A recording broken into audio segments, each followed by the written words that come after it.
జై శ్రీమన్నారాయణ.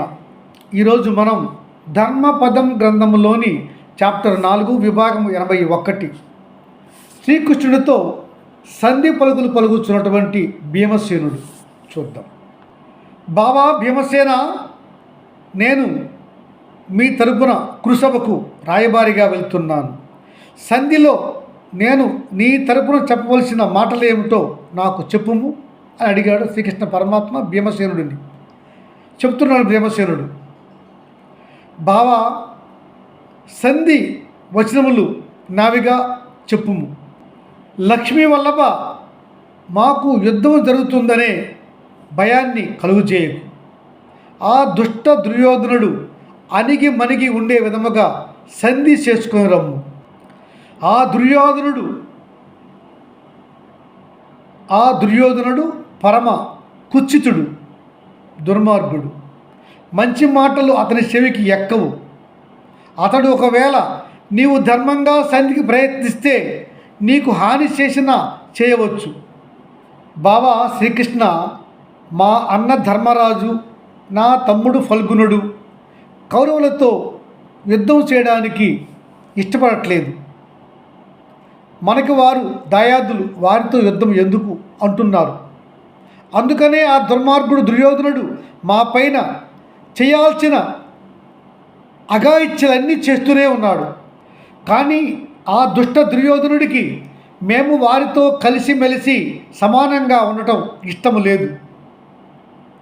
ఇంతకు పూర్వం వారు మేము కలిసే జీవించాం, కానీ వారితో మేము కలిసి ఉండటం అతడికి ఇష్టం ఉండదు. ఆ దుర్యోధనుడు అసూయపరుడు, అత్యాసపరుడు. వారితో సమానంగా మమ్మల్ని జీవించనీయడు. అతడి దుష్ట శాస్త్రాల వల్ల కురు పాండవ వైశములు నాశనము కానున్నాయి. గనుక బావ, నీవు సంధి మాటలాడుతూ ఆ దుష్ట దుర్యోధనుడిని దారిలోకి తీసుకొనిరా. వాడు ఒకంత దారిలోకి రాడు. వాడికి అహంకారము, దురభిమానము, క్రౌర్యము ఎక్కువ. మేము ఐదుగురము కూడా ఆ కౌరవుల వలె దుర్మార్గంగా ప్రవర్తించి అసూయతో ఉంటే ఇంక ఇరు వంశములు నాశనమైపోతాయి. అందుకనే మేము వారి వలె అధర్మంగా చింతన చేయటం లేదు. వారు మమ్మల్ని హింసించినా కూడా ధర్మంగా సంధికే వెళ్ళడానికి మా అన్నగారు నిర్ణయించారు. కృష్ణ, ఆ కురుసభలో అందరూ ఉండగా, మహారాజు, మా తాత భీష్ముడు ఉండగా నా మాటగా ఎలా చెప్పుము. కురు పాండవులు అన్నదమ్ముల బిడ్డలు. మనలో మనము కలహించుకొని యుద్ధం చేయుట వంశ నాశనానికి కారణము కాగలదు. మనలో మనము కలహించుకొని యుద్ధం చేస్తుంటే మన శత్రువులు మనల్ని చూసి నవ్వుతారు. గనుక మన దాయాదులం ఈ విశాల కురు సామ్రాజ్యాన్ని పంచుకొని ఎవరి భాగాన్ని వారు సమర్థవంతంగా న్యాయంగా పరిపాలన చేసుకొని జీవించటం మేలు. ఇలా అని నా మాటగా చెప్పి సంధిని ధర్మంగా చేయుము బావా అన్నాడు భీముడు. భీమసేనుడి మాటలు విన్నాడు శ్రీకృష్ణ పరమాత్మ. చిన్న చిరునవ్వు నవ్వాడు. నవ్వుతూ, బావా వృకోదర, నేను ఎన్నడూ నీ నోట నుండి ఇట్లాంటి మాటలు వినలేదు. నేడు విని నాకు నవ్వు వస్తున్నది. అగ్ని చల్లబడింది, కుల పర్వతాలు గాలిలో తేలిపోతున్నాయి అనే విధముగా నాకు నీ మాటలు అనిపిస్తున్నాయి. ఇక్కడ భీముడు తన అన్న మాట కాదనలేక అలా సంధికి అనుకూలంగా మాట్లాడాడు. కానీ శ్రీకృష్ణ పరమాత్మకు ఆ విషయం తెలుసు. కానీ భీమసేనుడిని శ్రీకృష్ణ పరమాత్మ రెచ్చగొట్టకపోతే యుద్ధానికి కారకుడు కాడు. యుద్ధం జరగకపోతే ధర్మ సంస్థాపన జరగదు. దుష్టులు, అధర్మపరులు నశించరు అని శ్రీకృష్ణ పరమాత్మకు తెలుసు. గనుక ఇలా మాట్లాడుతున్నాడు.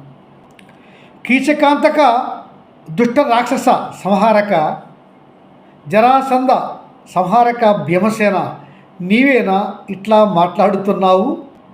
అసలు నీకు సంగ్రామం అంటే పరమ ఇష్టము కదా. యుద్ధం అంటే నీకు చాలా ప్రీతి, కుతూహలము. యుద్ధములో ఎవరినైనా జయిస్తాను అని అంటావు కదా. ఆ దుష్ట దుర్యోధనుడి దుర్నీతిని సహించిన నీవు నేడు ఇలా మాట్లాడుట వింతగా ఉన్నది. నేడు నీ అన్న ధర్మరాజుకు రాజ్యము తీసుకురావాలని కోరికతో ఇలా భీతిగా మాట్లాడుతున్నావా అని అన్నాడు శ్రీకృష్ణ పరమాత్మ. భీముడికి కోపం వచ్చేస్తుంది. శ్రీరాములా పెంచేస్తున్నాడు. ఇంకా మాట్లాడుతున్నాడు శ్రీకృష్ణ పరమాత్మ. నవ్వుతూ అంటున్నాడు శ్రీకృష్ణ పరమాత్మ, బావా భీమసేన, యుద్ధము అంటే నీకు పండగ కదా. యుద్ధములో నీవు మహాధీరుడిగా యుద్ధం చేస్తావు. మరి నేడెందుకో ఈ పిరికి మాటలు మాట్లాడుతున్నావు? భీముడు కోపం వచ్చింది. బావా శ్రీకృష్ణ, నీ మగసిరి మాటలు ఆపుము. నన్ను నీవు ఇట్లాంటి మాటలతో రెచ్చగొట్టకము. నాకు మా అన్న ధర్మరాజే ప్రభువు, అతని మాటకు అడ్డు లేదు. ఈ సంధికి ఆ దుష్ట దుర్యోధనుడు ఒప్పుకొనునా? యుద్ధము జరగకపోవునా? యుద్ధంలో నేను ఆ దుర్యోధనుడికి తగిన బుద్ధి చెప్పకపోదునా? అప్పుడు నీవు ఆనాడు ఉపప్లావిపురంలో నేను భీముడితో అన్న మాటలేమిటి అని నీకు జ్ఞాపకం రాకపోవునా? నా శౌర్యము నీవు యుద్ధంలో చూడకపోదువా? అప్పుడు నేను నిన్ను హెచ్చరించకుండా ఉందునా? బావా శ్రీకృష్ణ, నా శక్తి సామర్థ్యాలు నీకు తెలిసి కూడా ఇట్లా నన్ను మాట్లాడడం నీకు యుక్తమా? నాకు కోపమే వస్తే ఈ భూమి ఆకాశాలను కలిపి తాళం ఆడనా? నాకు తండ్రి ప్రభువు అన్న మా ధర్మరాజే, అతని మాటకు కట్టుబడి కదయ్యా నేను అలా మాట్లాడాను, అంతేగాని నాకు పిరికితనమా అని కోపంగా సమాధానం ఇచ్చాడు భీముడు కృష్ణుడితో. జై శ్రీమన్నారాయణ.